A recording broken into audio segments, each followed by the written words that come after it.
Welcome to your weekend focus, October the 2nd and the 3rd, 2021.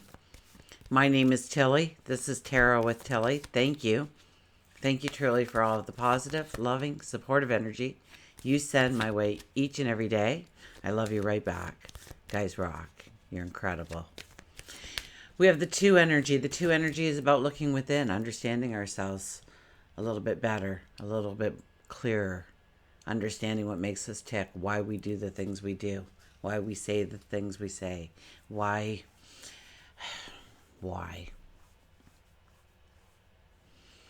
It's about discovering the magic that already lays within you.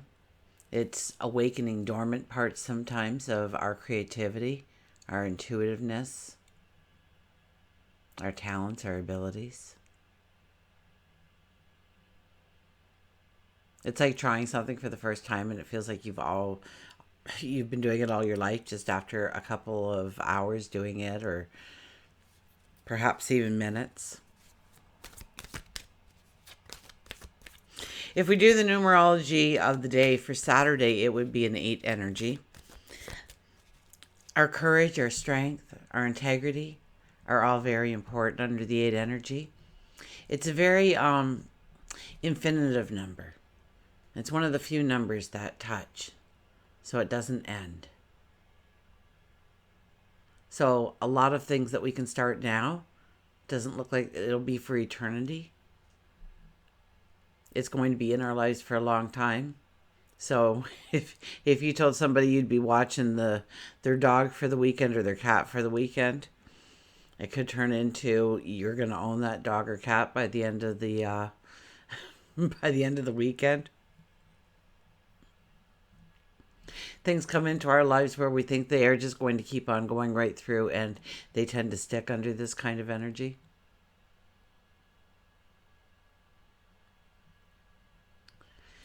For Sunday, we have the 3 energy. The 3 energy is about our creativity. It's about the divine. It's our spirituality. It's coming together as groups, understanding that we are not an island.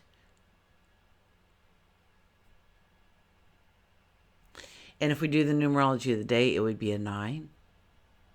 And the 9 is, the energy of the 9 has been very prominent since the full moon. But as we are in October now, it is about clearing those fields. It's about taking out the rocks, the weeds, aerating the soil. It's about preparing. So what do we need to let go of? Where do we need to heal? What needs completion in our life?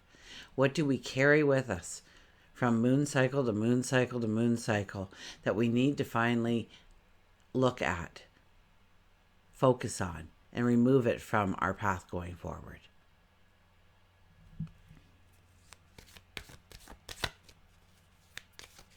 Sun is in Libra all weekend. The moon, I believe we have a full day in Saturday in Leo, so we can have a lot more fun. Absolutely. Under the Leo energy, it's all about fun and giggles and laughter and creativity and speaking your mind and standing in your independence. And on Sunday, it will, probably by the time most of us awaken for the day, it feels like I put something in my eye. Isn't that always a pain? It'll go into Virgo. And so we may find ourselves cleaning out closets and getting rid of clutter, and maybe it's internal, maybe it's external. Venus and Pluto come together in the sky this weekend. And that really intensifies our feelings of love, of needing to show our love, share our love. It can be a time also where we start that secret relationship, that taboo relationship. So be careful of these things. We may obsess with somebody. Somebody may obsess about us. So be grounded. Understand that energy is about. And in more ways, if you have a very beautiful relationship, it can take it to a whole deeper level in understanding. Or any true passion But this is where also the fanatics can come out in different topics, because they have such a deep passion, a love for what they're talking about, what they're creating perhaps, what they're experiencing and sharing with the world. That they stand on the mountaintops and yell it out. Mercury and Jupiter, I think, are enjoying each other's company up in the sky, so that'll bring in optimism. That'll bring in good fortune, absolutely.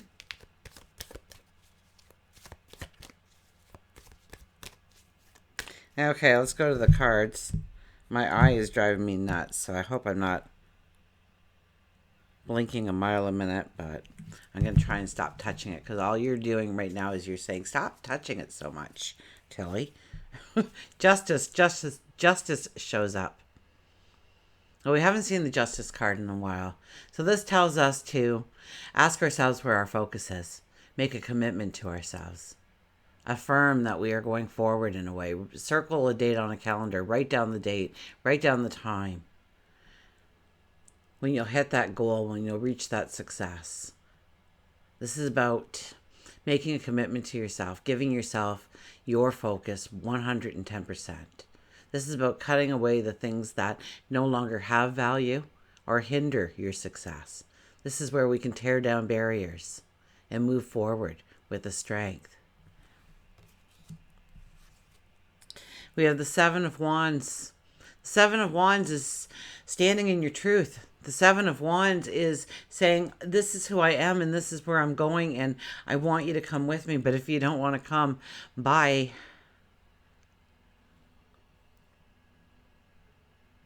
And standing up for yourself and your dreams and your goals and your desires. And yes, there's apprehension and there's fear because we don't know everything and everything hasn't been revealed to us. And there's a lot of unknowns, and that's okay. That also can be construed as anticipation of great things to come. So play the what if game with yourself if you're worried. What if, and think of something greater and better and more magnificent. What if I got that job? What if they really liked me and promoted me really quickly? What if I got a company car? What if? This is standing in your truth. This is tearing off the mask. And showing people who you are, perhaps, or telling them, or laying out your plans, your desires, your wants. Now, I do believe it's more than one person you're telling this to. Maybe it's you want a promotion at work. You're saying, I'm going for it. Maybe there's something happening in your community where there's sides to be taken and you stand up for your beliefs. But I do believe with the Justice card being the first and foremost card on it's more about your journey to happiness, joy, abundance. And what things that you are setting for goals in those areas, your health, your well-being, your prosperity, your abundance. We have the Queen of Pentacles. Queen of Pentacles, the storm has passed. It's time now to understand what abundance you do have in your life and know that more is coming. There's an angel who sits next to you. The sun is carved into your throne. The storm clouds are behind you. And we're wearing this light blue, and this light blue gives me the sense of well-being. Almost a satisfaction with, it's not this great happiness, this great joy, but it's not a deep depression. It's just I'm okay. I'm all right. I'm here in the now. And now I know I can go forward. It's about releasing stress. It's about taking time to breathe.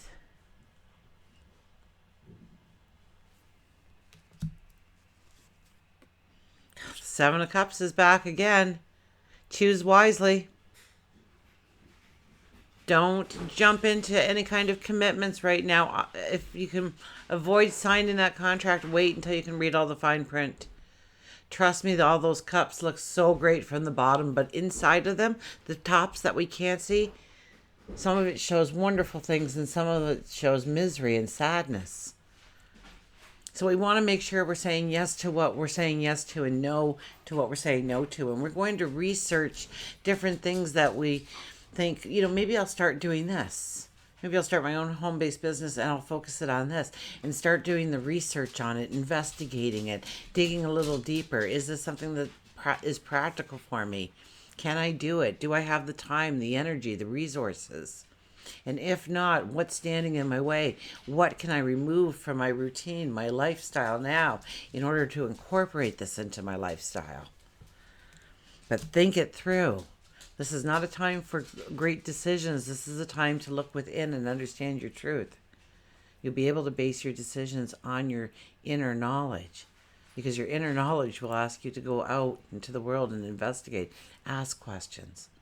Understand what we're saying yes to. Understand what we're saying no to.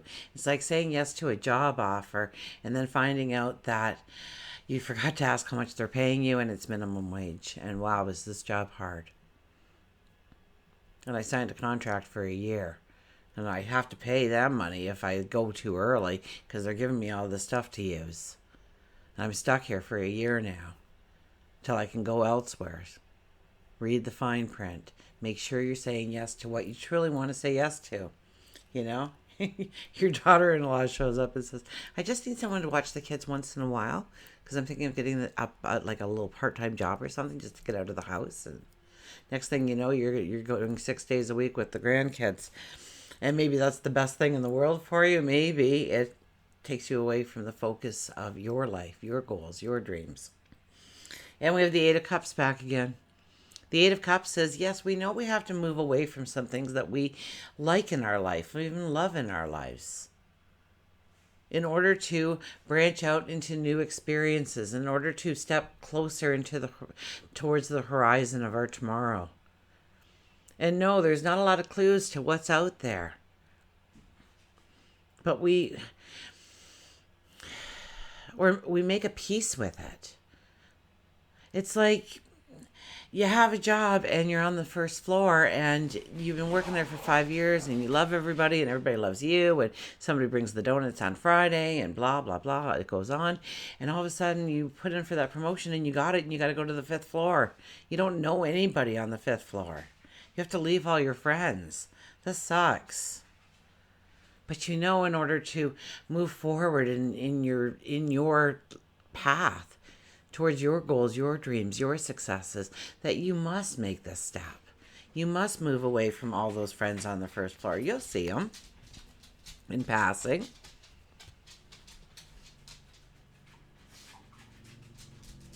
So there's emotion attached to this. But we know we have to make that step. We're making peace with making that step. I'm going to take a little sip of water, then we're going to go to a mantra card.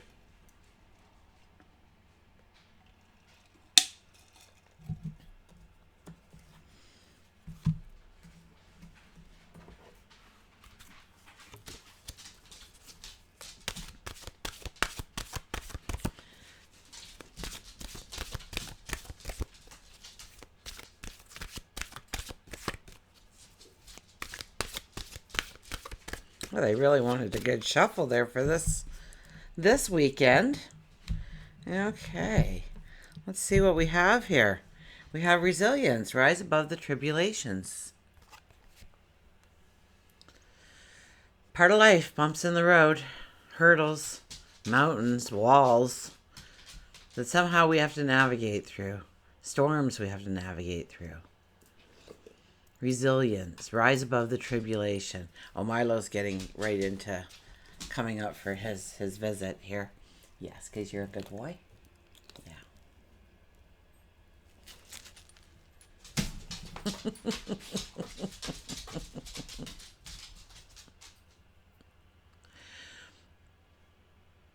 Understanding, and this is, the 8 energy. Don't forget the 8 energy of Saturday. attaching yourself to your courage, your strength. If you look back upon your life, you will see times when you thought you would never make it out of that mess, that chaos, that situation, that environment, that relationship, that job, whatever it was. You thought you were trapped. You thought there was nowhere you could go. But somehow you did. So it's a belief in yourself that you have the courage, that you have the strength, that you have the know-how. You have the sage wisdom, the know-all. You have the intuition.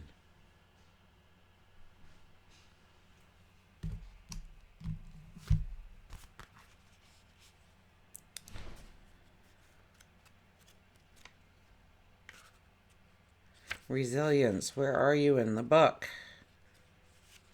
There we are. So this is all about endurance, withstanding stresses.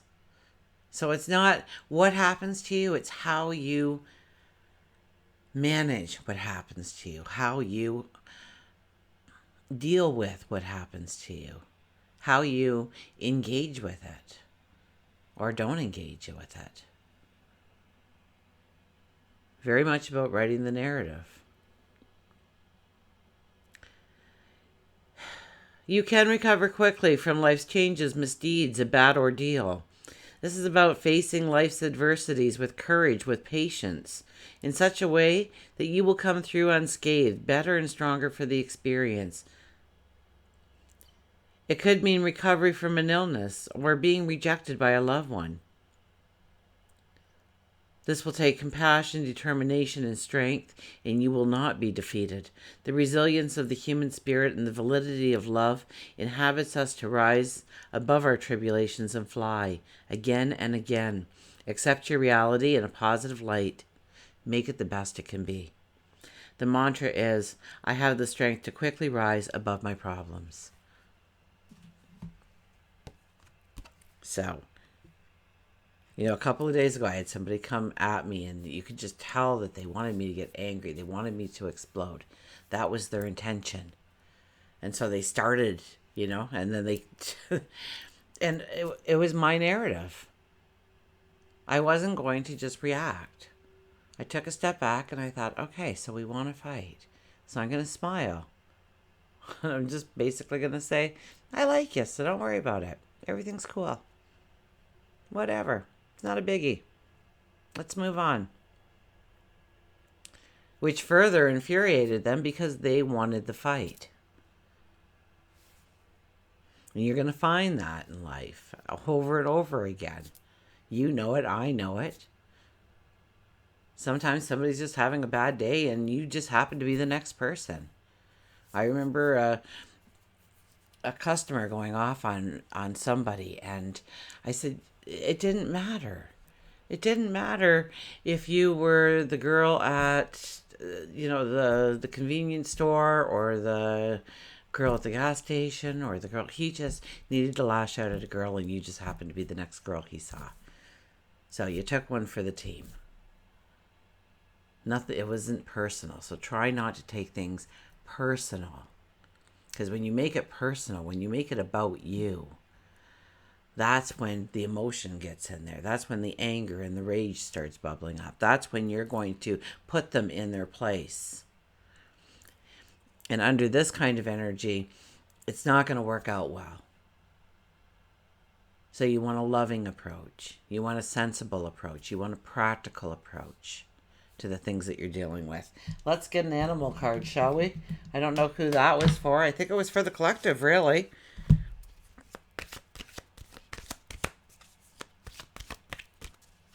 For you.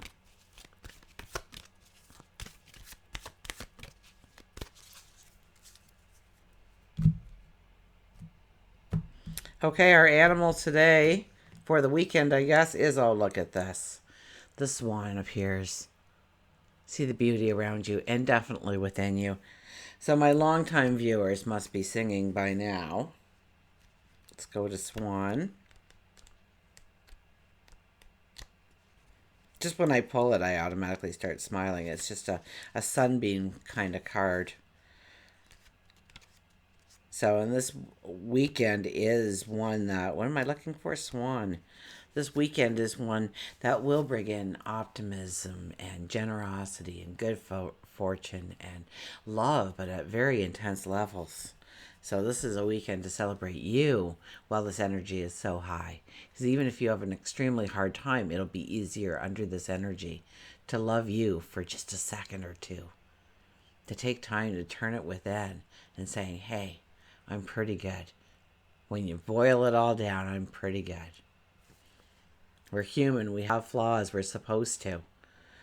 Partnership, beauty, grace, elegance, and partnership. Partnership is twice here, and I don't think it's an accident.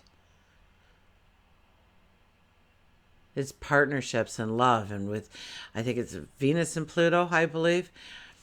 They're up there in the sky right now talking, and that's our warrior and our sense of beauty and love. And so, a dream is a wish your heart makes when you're fast asleep. In dreams, you will lose your heartaches. Whatever you wish for, you keep. Have faith in your dreams, and someday your rainbow will come smiling through.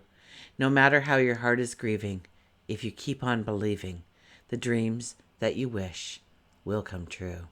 That's a quote by Cinderella. The swan is often associated with the transition from the ugly duckling into a beautiful swan. In this message, Swan wants you to know that you've been beautiful since the moment of your conception. Prior to that, actually. Your spirit is something that people find beautiful, and Swan wants to remind you that you are loved very, very much. Swan tells you to look deeper within and around yourself and see the beauty all around you. It can be just simple things, like a flower blooming on the side of the road, a smile from a stranger. Beautiful does surround you. You may be doubting a love relationship. Swan assures you that your partnership is strong, and if you're not in a love relationship, this is an indication that a long and lasting and beautiful relationship could be right in the very next pond. So love yourself. Love the people around you. See the beauty around you. And until we meet again, remember, I do love you.